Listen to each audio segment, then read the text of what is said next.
All right. Hi, everyone. My name is Kaitlyn Flynn. I use she, her, hers pronouns, and I'm the Northern Michigan Regional Coordinator for the Michigan League of Conservation Voters. Are you someone who says, I'm not into politics? Or maybe do you have a loved one who feels that way? If the answer is yes, I want to say that first, you and your loved ones are into politics, even if you don't know it. Another thing that I can say with certainty is that politics are absolutely into you.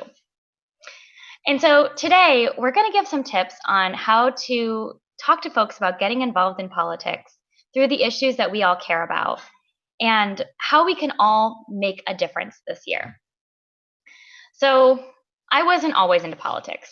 When I was a teenager, I was of the mindset that I couldn't make a difference and politics were not for someone like me. I didn't know things like who my, US representatives were, and I wasn't very interested in finding out. But I did have issues that I cared about. I was a member of my school's Gay Straight Alliance, and I knew I wanted to protect the environment. But at the time, the best way I knew how to do that was picking up trash when I saw it around town or when I was at the beach. Teenage Kaitlyn. And so fast forward, I got home from my first year of college and I needed a job. I took the first one I could find. They even hired me right that day. It happened to be a job going door to door, talking about a zero waste campaign. I learned so much that summer, but most importantly, I had a boss who believed in me. He believed in myself, my coworkers, and really my whole generation to make a difference. For the first time, I was told that I should get involved in politics. And I gotta say, young Kaitlyn was into it. I was all jazzed up to go back to my college and register students to vote. It was all about making your voice heard and general participation in the process. So I got back to school and I was really excited to get started, but I had no idea how to do it.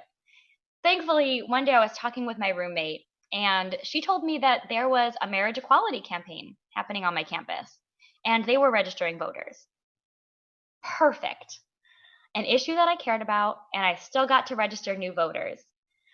I had no idea that that campaign would be one of the most important experiences of my life, and that it would set me down a path of working with communities to affect politics. I want to acknowledge that politics can feel infuriating. It can feel like something that's out of our control. Sometimes it just seems like toxic personalities yelling at each other, taking advantage of people, and it's hard to watch. And these last 4 years, it has only gotten worse.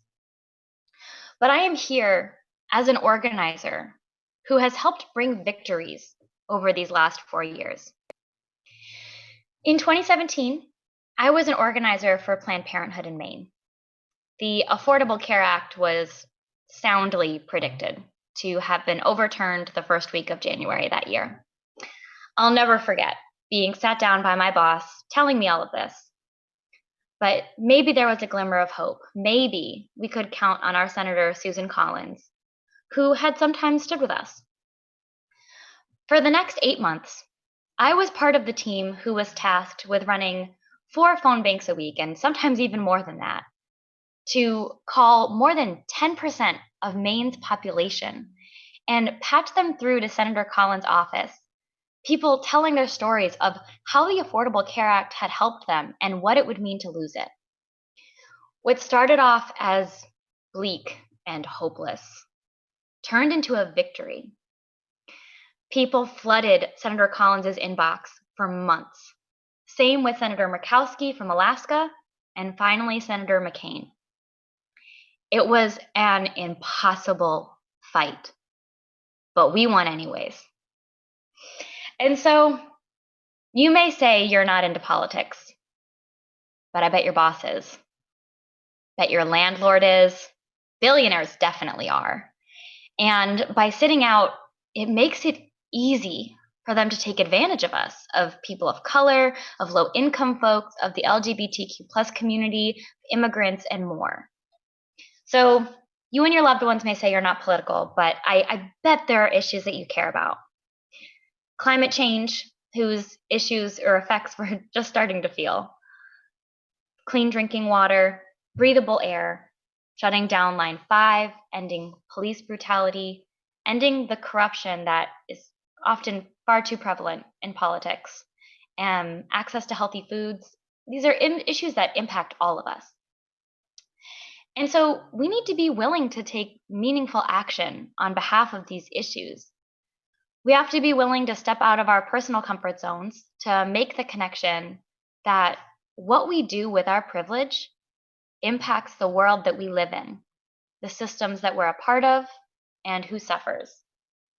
It impacts, frankly, who lives and who dies. Now, we're going to rewind. We're going to go back to my first campaign, marriage equality. And so every day when we worked, we would introduce ourselves to the new people we were working with. We would say, and even if they weren't new people, we'd give our names, our pronouns, and we'd answer a question of the day. But the question of the day was always the same. Who are you doing this for? Every day, it grounded us in why it was so critical that we were taking action. And so let's all take a second. First, think of the world. Think of where things stand right now. From global warming and drinkable water to police brutality and forced sterilization. Think of the future if we don't do something right now. Who are you now? Imagine you're sitting in front of your ballot. You have the power to make a difference. Who are you thinking of? Who are you doing it for? I know for me, I'm thinking about some of the teen volunteers that I work with. They're going back to school tomorrow. And last week, they were talking to me about how they go from one class where they hear scary things about the economy that they'll inherit to another class where they hear terrifying things about global warming and the world they're going to inherit from us. And then they're told that they have to go back to school during a global pandemic that we are unable, but it seems more unwilling to control. And I think about how my generation and the generations before me have let them down.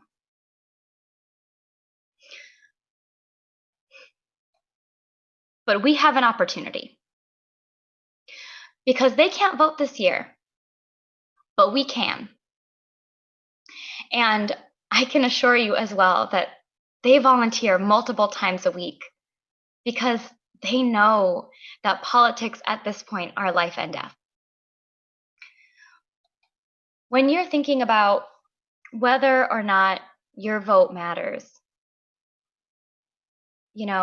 or when you're talking to a loved one, who is not into politics, who doubts that they can make a difference, connected to people, ask them, why is the protecting the environment something that's important to them? Give them your own answer. Tell them, why is protecting the environment important to you, or whatever issue it is that is most important to you. Those people who you're thinking of, who you're doing this work for, that's what we need to be centering right now. We can talk all day about facts and figures and hypothetical people. But I have to tell you, most people are not affected by facts unless they are already on your side. What motivates people to take action is emotion. Emotion can help move people from apathy to anger, from fear to hope, and from self-doubt to being able to believe that you can make a difference. And the people you love are counting on you to make this better. When I first started organizing, I was told, the day after Election Day, I need to be able to look myself in the mirror, regardless of the outcome, and answer the question, did I do everything I could? We collectively have a responsibility to do more than just care. Thoughts and blessings are not enough for 2020. We need to work both smarter and harder. We all want to be able to sleep at night. We need to fight for ourselves, for Black folks and other people of color, for the LGBTQ plus community, for the children who are growing up in this absolutely just wild and uncertain world. And we need to ask ourselves, what am I doing to make an impact? What am I doing differently, especially differently than I did in 2016? Did you vote in 2016? What's your plan to vote now? Have you ever done a phone bank shift? Are you someone who's a veteran canvasser, but have you ever offered to run a phone bank or a canvas? It's time to step up. Every one of us needs to be doing something different. If you are going on about your life as usual, I am here to tell you that this is not normal. PFAS and other chemicals in our drinking water, that's not normal. Record-breaking storms year after year is not normal. Wildfires that are so powerful that the smoke has traveled from California to Michigan, that's not normal. Global pandemics, forced sterilization, a president who thinks that he can do whatever he wants. None of this is normal. And if we throw up our hands saying, well, we've already lost, I'm here to tell you that you are wrong. Because I have seen what victories look like in these times. And I know that we can do that. And so I'm going to tell you exactly how you can make a difference. And I'm also going to tell you a little bit about who the Michigan League of Conservation Voters is. So, Michigan League of Conservation Voters. We've hit a special space within this movement by being the only nonpartisan political organization in Michigan with land, air, and water at the center of our work. We do important educational work, but we also make sure that we get involved in the political side because we know that politicians need to be hearing from groups like ours on our issues. We do our work on a statewide level in a few key ways. We advance good policies and fight against the bad ones. We mobilize voters on behalf of those policies, and we do everything we can to ensure that we are electing strong environmental candidates to office. And once those folks are in office, we are in the halls of Lansing and in our communities, holding them accountable. And so we are so close to having an environmental majority in the State House of Representatives down in Lansing. Having a governing body that can work with the governor to address all of our issues could transform this state and protect our communities. There are a lot of elections this year happening up and down the ballot and across the region. And we need to make sure that we are using our power in a way that's most effective. And so that's why we were excited to have endorsed Dan O'Neill, who's running for state representative where I am in Grand Traverse County. And so I want to share just a little bit about why we were excited to endorse Dan. So first, he's committed to bringing us into a renewable energy economy. He is all for shutting down Line 5. He's committed to protecting our Great Lakes and public lands for our future generations. And on top of all of that, he knows that money plays far too big of a role in politics and is committed to fighting for transparency in our elections. And so this year, we know what's at stake. This is actually one of the top races in the state. And when you look at the history of the race, it's no surprise. Dan O'Neill ran against Larry Inman in 2018 and lost by just 349 votes in an election where over 50,000 people voted. When you put that into context, that's you doing just a few phone bank shifts before the election. And so we know this election could be close. We have never had a true champion for the environment like Dan O'Neill in this seat. And this could be the district that puts us over the edge and gets us to that environmental majority. All of these issues, shutting down Line 5, bringing us to a renewable energy economy, preserving our lakes, public lands, getting money out of politics. With Dan in that seat, all of those issues are so much more possible to address. Through November, we're going to be reaching out to voters in the district to make sure that they know that he is an environmental champion and will work to protect our resources and future generations. So, for those of you who might be new to the world of volunteering, I might have used some words that you're unfamiliar with: phone banking, canvassing, etc. So I want to walk you through what it looks like to volunteer in a campaign and how it all comes together to make a difference. So, throughout a campaign, the first step is to find voters who are with us. So we're talking to our neighbors. Who are the people who support the candidates who support our issues?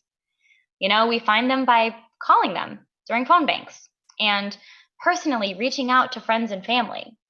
Normally, door knocking is a big part of this, but we're in a pandemic, which makes it so much more critical that folks are getting dialed into those other ways of making a difference, the phone banking and connecting to your people. So when we call these people, we are calling on behalf of the Michigan League of Conservation Voters, on behalf of clean drinking water and slowing the effects of climate change. Then we ask people, who do you plan on voting for? And we collect that data so we can figure out who's with us and who isn't. So this is all leading up to when people can actually start voting. And so now we get to the point where people are voting, which, by the way, everyone in Michigan can start voting on Thursday by absentee ballot. So if you haven't registered to vote or signed up to get an absentee ballot yet, I highly suggest it. Okay, so people are starting to vote. This is when it's time to reach out to the supporters, and especially in a year like this, make sure that they have a plan to vote. So this part is huge. To take an example, Dan O'Neill had recorded that there was a group of people, around a little over 500 people, who said they supported him in 2018, but they didn't get out to vote that year. He lost by 349 votes. Those people would have made the difference. And so studies have shown that when you ask people, what is your plan to vote? And they actually picture and verbalize it, I'm going to go before work on election day, or I'm going to fill out my absentee ballot tonight and mail it in the morning. They're more likely to actually vote. And so again, we're talking to people, we're calling them or contacting them in our personal lives. And this is the kind of voter accountability that helps us win. This is a critical part of the process that we do right up until polls close on election day. And so for those of you wondering, what's the most critical way that you can make an impact on this election? It's signing up for a phone bank shift.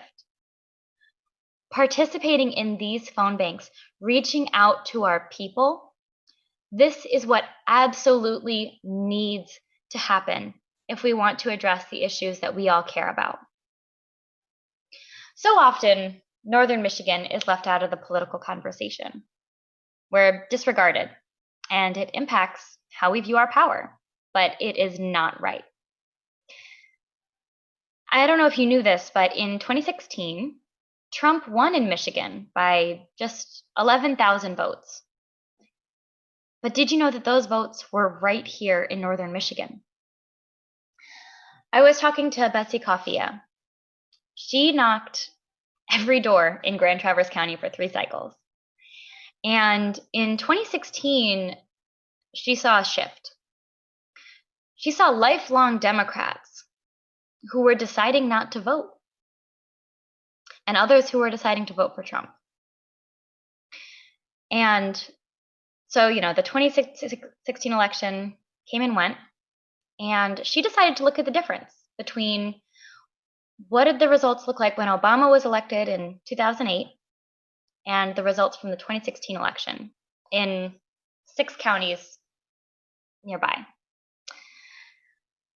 And so when you look at it, it's shocking because there were over 10,000 people just in those 6 counties who voted for Obama in 2008 and either did not vote in 2016 or decided to vote for Trump.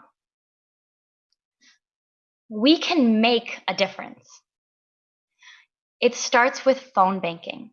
It starts with talking to your friends and your neighbors and your family about why voting and getting involved this year is absolutely the most critical thing that we can do as humans. All right. I have to share my screen again. So I'm about to put up my phone number on the screen. So I want to challenge everyone. Go grab a pen and paper or take out the notes section of your phone, whatever it is you need to do. And I'll wait a second. Okay. So I want everyone to look at your calendars. Do you have one evening a week for the next 6 weeks to help save democracy? Once this election's happened, we can't go back. There will be no rewind on this election. And I am here to tell you, as someone who has made this work my career, that this is the most critical thing that you can do. We need you, and we cannot do this without you. We will not win unless people do things differently. If you have never volunteered before, I need you to come to a phone bank. If you've never voted, I need you to register to vote. If you've been volunteering for a while, phone banking and canvassing, I need you to offer to run a phone bank. I'm going to be honest.